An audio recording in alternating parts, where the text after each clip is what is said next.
ஓம் ஸ்ரீ மகாகணபதயே நமக. ஓம் ஸ்ரீ சரஸ்வத்யை நமக. ஓம் ஸ்ரீ குருப்யோ நமக. ஹரி ஓம். அபிராமி அந்தாதி அருளுரை 82வது பாடல். மனம் உரிமையடைய வழி.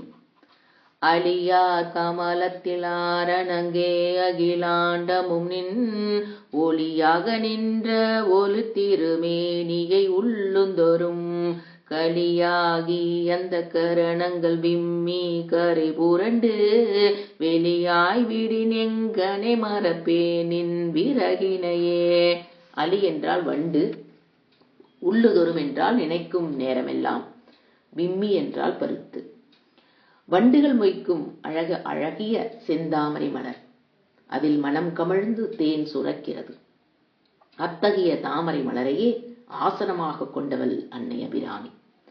அண்ட சராசரங்களான அனைத்து உலகங்களும் உன்றேன் திருமேனியில் உள்ள ஒளியால் ஒளிர்கின்றன. அத்தகைய உன் அருள் திருமேனியை நினைத்து துதிக்கும் பொழுதில் எல்லாம் என் உள் அங்கங்களான அந்த கரணங்கள் அதில் கலந்து இன்பத்தால் பூரிக்கின்றன. அதன் பிறகு எந்த ஓர் எல்லையும் இல்லாதபடி உள்ள பரவெளியாகி விடுகிறது. அவ்வாறாகும் வியப்பையும் வலியையும் தந்துள்ள உன் திருவருளை எவ்வாறு மறக்க முடியும் என்னால்? அலை எழும்பிக் கொண்டிருக்கும் நீர்நிலைகளில் பார்ப்பவர்கள் உருவம் சரியாக தெரியாது, தெரியும்படி செய்யாது. ஆனால் அலை இல்லாமல் அமைதியாக இருக்கும் நீர்நிலைகளில் பார்ப்பவர் வடிவம் நன்கு தெரியும்படி செய்யும். அதுபோல சதா நினைவு அலைமோதி சஞ்சலம் அடைந்து கொண்டிருக்கும் மனதில் அம்பிகை வீற்றிருப்பது தெரியாது. மனதை கண்டபடி அலைய விடாது ஒரு நிலைப்படுத்திவிட்டால் அன்னையின் உருவம் மனதில் இருப்பது நன்கு தெரியும். தூசு படிந்துள்ள கண்ணாடியில் பார்ப்பவர் முகம் தெரியாது. அதுபோலவே மாசு மடிந்துள்ளவர் மனதில் இருக்கும் இறைவி தெரிய மாட்டார். மனம் தூய்மையாக தியானம் புரிய வேண்டும். தன்னை மறந்த தூக்கத்தில் ஆழ்ந்திருக்கும் பொழுதுதான் கனவு உண்டாகிறது. அதுபோலவே தியானத்தினால் முதிர்ச்சி அடையும் போது ஐம்புலன்களும் ஒன்றுபடுகின்றன. அப்பொழுதுதான் அபிராமியின் தரிசனமும் தயவும் கிடைக்கின்றன என்பது இந்த பாடலின் உட்கருத்து. 83வது பாடல். இந்திரலோகம் செல்லக்கூடியவர். விரவும் புதுமலரிட்டு நின் பாத விரை கமலம் இரவும் பகலும் இறைஞ்ச வல்லார் இமையோரெவரும் பரவும் பதமும் ஐராவதமும் பகிரதியும் உறவும் குளிசமும் கற்பக காவும் உடையவரே. விரவும் என்றால் பலவிதமான, விரை என்றால் நல்மணம், உறவு என்றால் ஆற்றல், குலிசம் என்றால் வஜ்ராயுதம். அன்னையே, புதிதான மலர்களை உன்னுடைய நறுமணமிக்க திருவடி தாமரையில் இட்டு இரவும் பகலும் வழிபடும் என் பக்தர்கள் இவ்வுலக இன்ப வாழ்வு முடிந்த பிறகு தேவர்கள் யாவரும் போற்றி வணங்கும் பதவியையும் வெள்ளை யானையான ஐராவத வாகனமும் வானுலக கங்கையும் பேராற்றலையும் வஜ்ராயத்தையும் கற்பக சோலையும் பெறுவார்கள், பெரும் புண்ணிய பெறுவார்கள் என்கிறார் கவி. நல்ல மலர்கள் கொண்டு நாள்தோறும் இரவியின் திருவடியை நினைத்து வணங்கினால் போதுமா? முன் சொன்ன அனைத்தும் முழுமையாக தருவாள் என்பதனால் அம்மையை வழிபடும் அவசியத்தை இங்கு வலியுறுத்துகிறார் அபிராமி பட்டர். 84வது பாடல். பிறவாத பேரின்பம். உடையாலை ஒல்கு செம்பட்டு உடையாலை ஒளிர்மதி சென் சடையாலை வஞ்சக நெஞ்சடையாலை தயங்கும் நுண்ணோல் இடையாலை எங்கள் பெம்மான் இடையாலை இங்கென்னை இனி படையாலை உங்களையும் படையா வண்ணம் பாத்திருமே. ஒல்கும் என்றால் அசையும், பெம்மான் இடையால் என்றால் சிவன் இடப்பாகமான உமையவன். யாம் பெற்ற இன்பம் பெருகை பையகம் என்பது தவ மேலோர்கள் அருள்மொழி. அந்த வகையிலே அபிராமி பட்டர் அன்னையிடம் யாரும் எளிதில் பெற முடியாத அரும் பெரும் அற்புத வரத்தை பெற்றுள்ளார். அது என்ன வரம் தெரியுமா? இந்த பிறவியோடு சரி, இனிமேல் தமக்கு பிறவியே ஏற்படாத உன்னத வரத்தை பெற்றுள்ளார். அவர் பெற்ற அந்த அற்புத வரத்தின் பயனை மாந்தர் அனைவரும் பெற வேண்டும். பெரும்படியா அருமையான வழியை நமக்கு அவர் தெரிவித்துள்ளார். அதாவது மற்றவர்கள் நற்கதி பெற வேண்டும், அதை அம்மை தர வேண்டும் என்ற அருங்கருணை நோக்கத்துடனேயே அருளிய இப்பாசுரம் தனிப்பெருமையுடையதாகும்.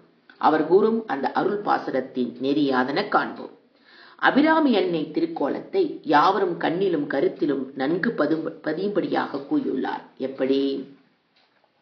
என் போன்றவர்களே, இப்பொழுது சொல்வதை நன்றாக கவனத்தில் கொள்ளுங்கள். உலகம் அனைத்தும் தனக்கே உரிய உடைமையாக ஆக்கிக் கொண்டவள் உமையம்மை. அசையும் சிவந்த பட்டு உடையை அணிந்திருக்கிறாள். ஒளிரும் பிறைச்சந்திரனையும் சடையில் சூடியிருக்கிறாள். நூலிலை போன்ற நுண்ணிய இடையுடையவளாகவும் இருக்கின்றாள். சிவபெருமானின் இடப்பாகத்திலே இருந்து வாழுவளாகவும் உள்ளார். இங்கு இனிமேல் எந்த பிறவியும் எடுக்காதபடி செய்பவள். இதற்கெல்லாம் காரணம் அவளிடத்தில் உண்மையான பக்தி செலுத்தியதே ஆகும். அதுபோல நீங்களும் அன்னையிடத்திலே பக்தி கொண்டு வழிபட்டால் உங்களையும் இனிமேல் பிறவி எடுக்காதபடி, பிறவியே இல்லாதபடி செய்து விடுவாள் அன்னை. ஆனால் ஒன்று, தூய்மையில்லாத வஞ்ச நெஞ்சம் உள்ளவர்களுக்கு ஒருபோதும் அருளமாட்டாள் என்பதையும் எச்சரிக்கை செய்கிறார் இங்கு பட்டர். இந்த அருமையான பாடலை பக்தியோடு படித்து பயன்பெறுவோம். பிறவி எடுக்காத பேரின்ப நிலை பெறுவோம். இந்த பாடல் அரிய எதுகையும் சந்த நயனுமுடைய இலக்கிய இன்பமும் ஆகும். 85வது பாடல். துன்பம் தீர்க்கும் நாயகி. பார்க்கும் திசைதோறும் பாசாங்குசமும் பனிச்சிறை வண்டு ஆர்க்கும் புதுமலரைந்தும் கரும்பும் நல்லெல்லாம் தீர்க்கும் திரிவுரையால் திருமேனியும் சேற்றிடையும் வார்க்கும் குமமலை முளை மேல் முத்து மாலையுமே.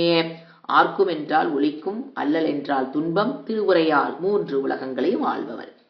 என்னுடைய துன்பங்களை எல்லாம் உடனே தீரும்படியாக செய்பவள் அபிராமி. திரிபுவனங்களுக்கு தலைவி. அவளுடைய மெல்லிய இழையும் பெரிய குங்குமம் மணக்கும் திருத்தலங்களும் மங்களமான திருமேனியும் மார்பில் முத்து மாலையும் உடையவள். அதோடு அல்லாமல் கைகளில் பாசாங்குசமும் வண்டுகள் பாடும் சிறப்புடைய 5 வகை மலரம்புகளும் கரும்பும் வில்லும் உடையவள். எந்த திசையில் பார்த்தாலும் அந்தந்த திசையில் எல்லாம் பார்க்கும்படியாக திகழ்பவள். அதனால் அவளை சிரமமின்றி பார்க்கலாம் என்பதை விளக்கும் பாடல் இது. 86வது பாடல். யமன் வராதிருக்க வழிதான் என்ன?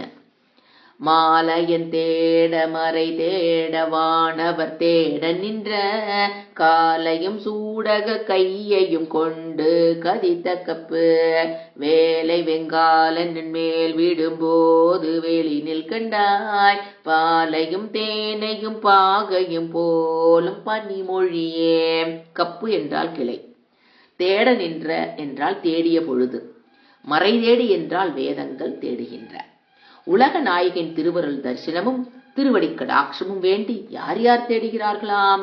திருமால், பிரம்மா, வேதம், தேவர்கள் இவர்கள் யாவரும் தேடுகிறார்களாம். ஆனாலும் அவர்களுக்கு எளிதிலே காணும்படி தெரியாமலேயே இருக்கிறார். எப்படி? அழகிய வளையல்கள் பூண்ட கைகளை உள்ளவளாக இருக்கின்றார். அத்தகைய அன்னிடம் அந்தாதி மகாகவி அதிசயமான ஆனால் அவசியமான விண்ணப்பத்தை ஒன்றை செலுத்துகிறார். பாலையும் தேனையும் பாகினையும் விட இனிமையான மொழியுடைய அபிராமி தாயே, யமன் மிகவும் பொல்லாதவன். கொடிய திரிசூலத்தையும் வலிய பாசக்கயிற்றையும் வைத்திருக்கிறான். என் உயிரை எடுத்துப் போவதாக அந்த பாசக்கயிற்று என் மேல் வீசுவான். அப்பொழுது நான் உன்னை காணும்படியாக என் முன் தோன்றி நீ நிற்க வேண்டும். அந்த கொடிய யமன் என் உயிரை கொண்டு போகாமல் காவலாக நின்று அவனை தடுத்து விரட்டுவதற்காக அபிராமியிடம் இவ்வளவு உரிமையாகவும் உறுதியாகவும் கட்டெடுப்பது எதனால் தெரியுமா? பக்தர்களை பாதுகாக்கும் தாய் என்பதனால் சேய்க்கு வரும் ஆபத்தை போக்குவது தாயின் கருணையும் கடமையும் தானே ஆகும். அந்த உறவு முறை பற்றி இவ்வாறு வேண்டியதை கட்டளையிடுவது போல் கேட்கிறார் பட்டர். இந்த பாடலை பூசித்து ஓதுவாரிடம் யமன் போகவே மாட்டான் என்பது உண்மை உறுதி. 87வது பாடல். இல்லறம் இன்பமாயிருக்க வழிதான் என்ன?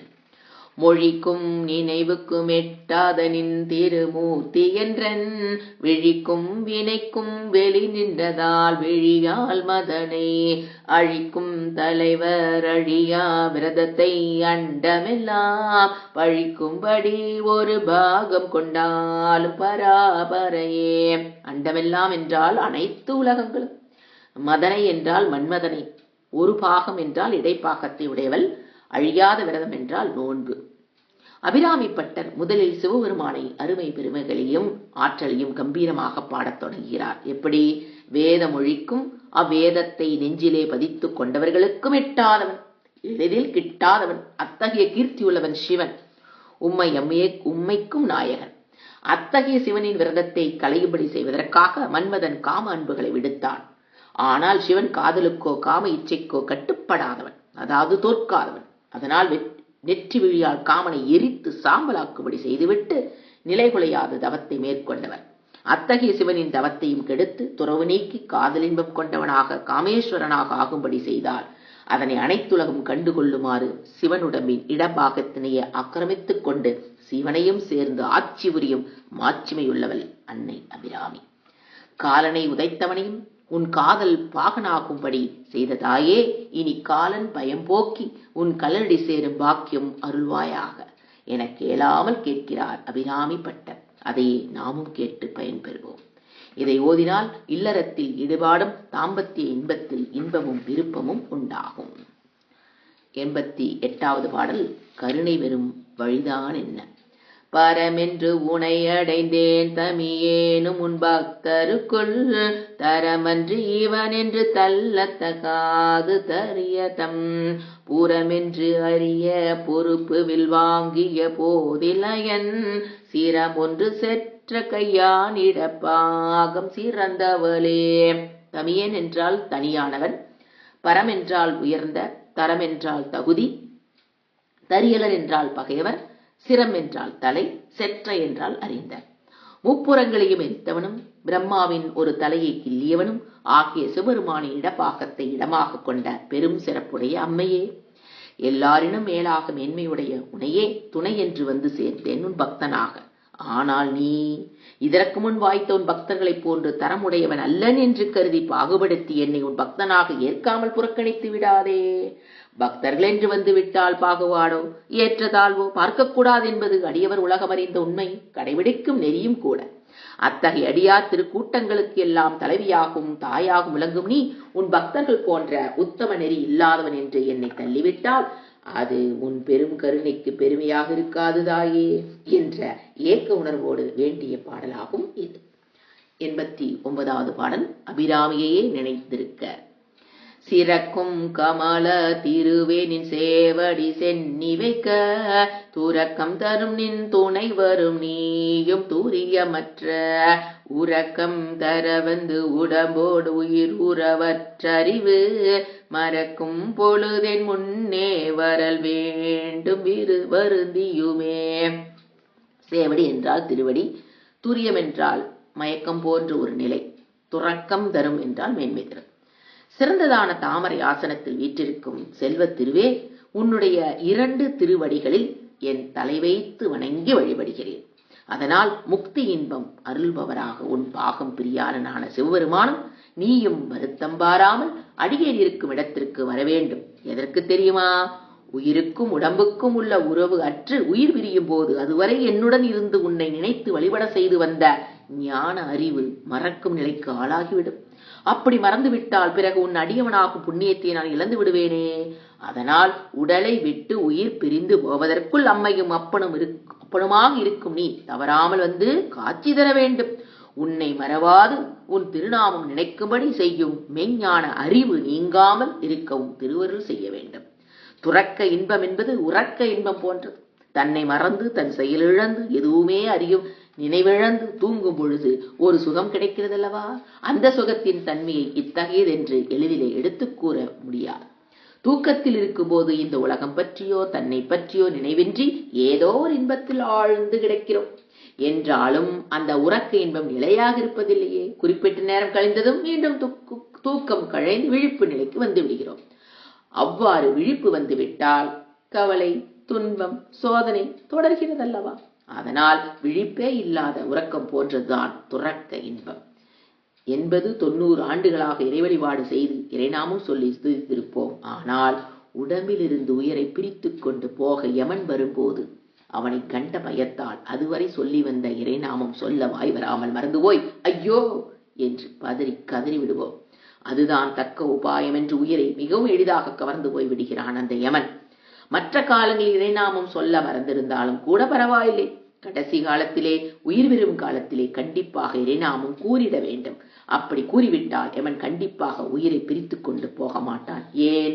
உயிர் பிரியும் வேளையில் இறைவன் இறைவி நாமம் சொல்லி துதித்து விட்டால் அந்த உயிர் தெய்வத்திற்கு உரியதாகி விடுகிறது. அதனால் சிவமநாமம் தேவி நாமம் சொன்ன உயிரை கவராமல் எவன் திரும்பி போய்விடுவான். இந்த அருப்பெரும் தத்துவத்தை விளக்குவதுதான் இந்த அந்தாதி பாடலின் அருமை பெருமை. இதனை ஓதுவார்க்கு யமபயம் இருக்காது, சிவகாமி மயமாகவேதான் இருக்கும். ஹரி ஓம்.